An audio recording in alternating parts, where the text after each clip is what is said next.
Olá pessoal, tudo bem? O meu nome é Leonardo Antolini e eu vou falar para vocês hoje sobre um tema que é a inflação mundial dos alimentos. Eu posso ver esse fenômeno acontecendo com um indicador que se chama Food Price Index. Ele é calculado pela FAO e ele é divulgado mensalmente. Então você tem a evolução desde 1990 desse indicador. Vamos ver o gráfico, o que a gente pode tirar de conclusão dele. Está aí na tela, você vê essa curva acontecendo desde 1990. E só para explicar um pouco como ler esse gráfico, a base dele é 100.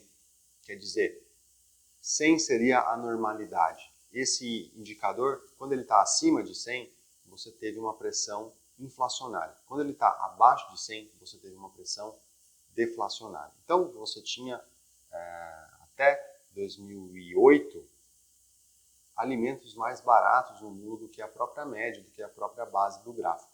Depois de 2000 até 2008, de fato, você teve um incremento, mas ainda assim abaixo desse índice, e aí você tem um pico, uma aceleração muito forte, chegando a quase 125, 130 pontos. Quer dizer, 30% acima da normalidade, o que é muito grave.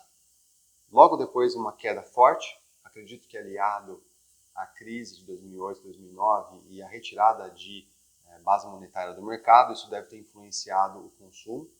Novamente, uma curva ascendente de 2009 em diante, chegando aí ao número 3, essa seta número 3, chegando a 2013, novamente arrefecendo e trazendo para a normalidade. Depois disso, a gente enfrentou um período de deflação dos alimentos. Isso aconteceu até 2020.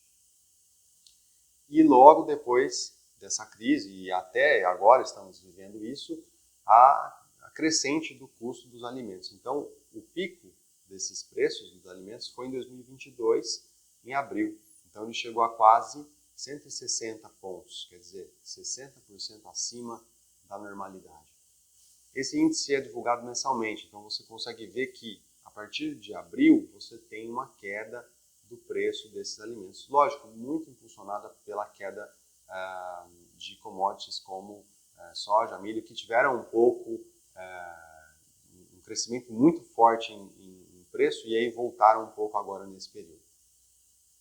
É cedo para falar que a gente vai ter índices mais baixos atualmente, porque apesar de ter caído, se você comparar com 2008 aqui e 2011, ainda assim está acima do pico desses 2 anos. Então, não é uma coisa boa ainda ter caído.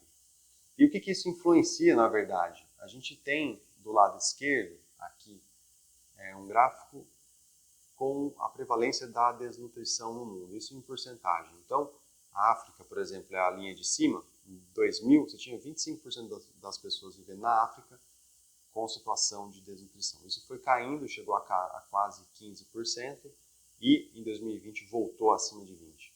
Esse é um comportamento que acontece em todas as regiões, você pode notar aí no gráfico. E claro que isso tem a ver com o crescimento do custo e do preço da comida. Do lado direito, é o mesmo gráfico, mas em número de pessoas. Eu acho que é um pouco mais crítico analisar em número de pessoas. 800 milhões de pessoas estavam vivendo nessa situação em 2000. Esse número vem caindo até 2020, que novamente você tem um incremento da parcela da população vivendo nessa situação. Acima de 700 milhões de pessoas. É muito crítico. Então, o que a gente tem que fazer para tentar diminuir esse índice e trabalhar de uma forma que a gente supra essa demanda e essa existência de desnutrição e que esses alimentos cheguem nessas pessoas? O primeiro ponto é produzir de forma sustentável e efetiva. A gente pode produzir de forma rentável, que coloque mais produtos no mercado e que tenha mais acesso, mais distribuição, enfim. Trabalhar com foco e eficácia, a gente está num momento muito interessante no Brasil como produtor mundial de alimentos e isso cada vez mais vai se reforçar. O Brasil tem uma posição muito forte nesse período, nesse momento, a janela é muito favorável para nós, existe a demanda, a gente sabe produzir de forma sustentável e é nosso papel como indústria, como profissional do agronegócio, como produtor rural, trabalhar por esse propósito. O agronegócio brasileiro tem aí um grande desafio de alimentar todas essas pessoas do mundo. Espero que vocês tenham gostado. Um grande abraço e até o próximo vídeo.